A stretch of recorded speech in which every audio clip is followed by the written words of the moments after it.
Then I want to talk to you about something quite special.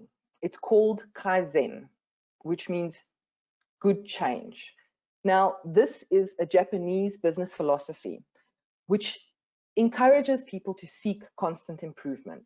And this is something that I try to apply to my life. I try to apply this to my work. And I want to encourage you to take this point of view. Now, the first time I heard about Kaizen, I was still a student studying drama, and I was on site at Nissan to do industrial theatre for them. And then I was introduced to the concept of Kaizen. And Kaizen basically means the guy who's doing the job understands best what needs to be improved, and he will be able to see the improvement and action the improvement. Something that your manager won't be able to see, he will pick up on. Now, I use the example of the cab and the bucket of the vehicle coming together, because I will never forget the story. There was a man on the production line, and his suggestion was just to put a rubber flap between the cab of the bucky and the truck part. And that saved Nissan millions of rands every year. Now, what's wonderful about Nissan is they actually pay you for your ideas. So if something is implemented and it saves the company money, you are financially encouraged to start making these improvements. Now, it's very unlikely that your boss is going to pay you for these improvements over the short term. But I can guarantee you, by applying the principles of Kaizen, you will be more employable, you will get better performance assessments, you will be building brand equity. So let's look at that quickly. What is Kaizen? Kaizen is a principle that says this is about teamwork. Every single person in our environment has to be improving his own job or her own job. Only I know my job, and I'm the best person to tell you how to improve it. So it's a collaboration process.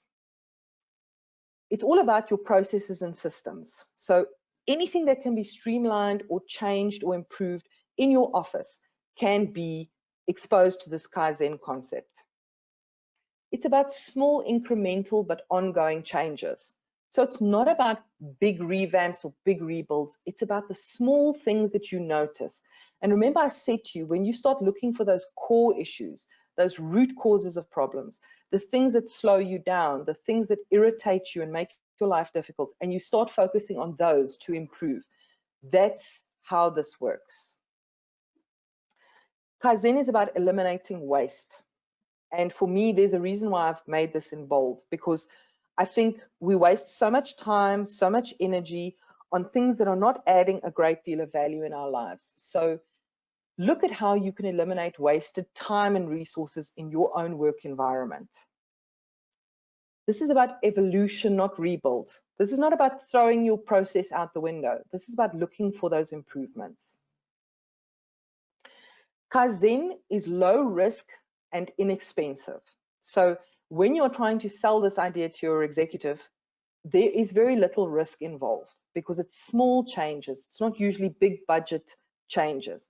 Those are the kind of changes that are ongoing over 6 months or 2 years, and you see huge results. It's a systematic approach, but even more than that, it's a culture. Now, if you can encourage your team, or you can encourage the other assistants in your team to start onboarding this idea as a culture, you will be much more respected. Your profile in the company will change radically if you start operating in this way. And Kaizen, again, is about personal discipline. You know, we don't feel like disrupting ourselves, but at this point in time, we have to. And that's where that personal discipline comes in. And it's about suggestions for improvements. It's about having a culture where people can make suggestions. And sadly, a lot of us work in environments where our exec thinks they know everything and they're not open to suggestions. Unfortunately, yes, that is a reality. But then we have to ask ourselves, am I in the right team? Am I in the right place? Am I functioning to my full potential? And often that's the challenge that we need to face. And then quality circles. And this is what I want to encourage you to do with the other executive assistants in your environments, is to form a quality circle. And a quality circle, quite simply, is a group that meets regularly, and their focus is to discuss problems and improve processes. So we get together, we say, okay, this is working, this is not working. How do we improve it? What suggestions do we have? Because problem solving in a group is much faster and much more effective. So think about that and consider creating a quality circle for yourself. Now, this is the cornerstones of Kaizen, and I just want to go over this very briefly because this is how you're going to apply this in your own office. Your office is going to become your lab. You're going to experiment in your office, but these are the things you need to think about. Firstly, we have to know our customer. Your customer in this case is going to be your exec or your executives. We've got to understand what kind of improvement they will need and value. We've got to think about zero waste. That is the target. Once we know what needs to be changed, we need to take action. Value is only created when things actually happen. So having the idea is one thing, but if you don't execute, it's worthless. We've got to try and create a culture where people can make suggestions or provide input. So people have to be empowered and have to be heard. And we have to be transparent.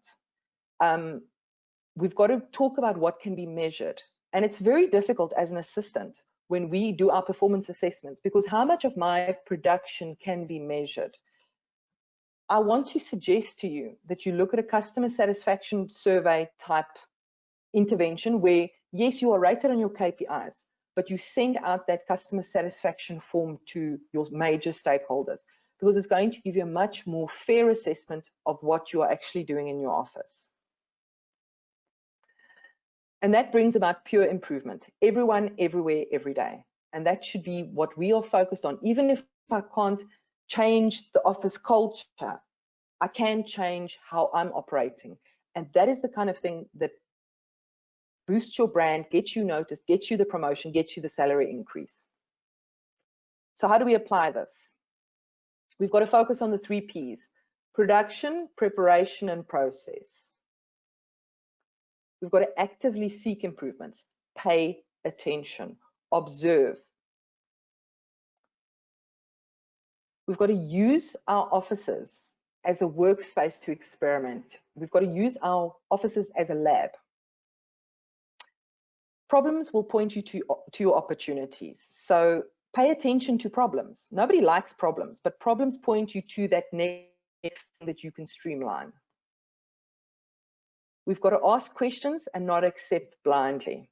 We've got to question that status quo. We must recognize patterns. Very important. Once you notice a pattern, there's something that you can explore further once you establish that there's a pattern. We've got to make those interesting connections. We've got to try and use our overview of the business to make connections that other people don't have the point of view to see. And then I love this. This basically summarizes why we need to be focused on Kaizen or continuous improvement. And it says, continuous improvement causes us to think about upstream process, not downstream damage control. All of us as assistants wish we spent more time working on stuff that matters and less time firefighting. So if you can apply this, things will get easier for you.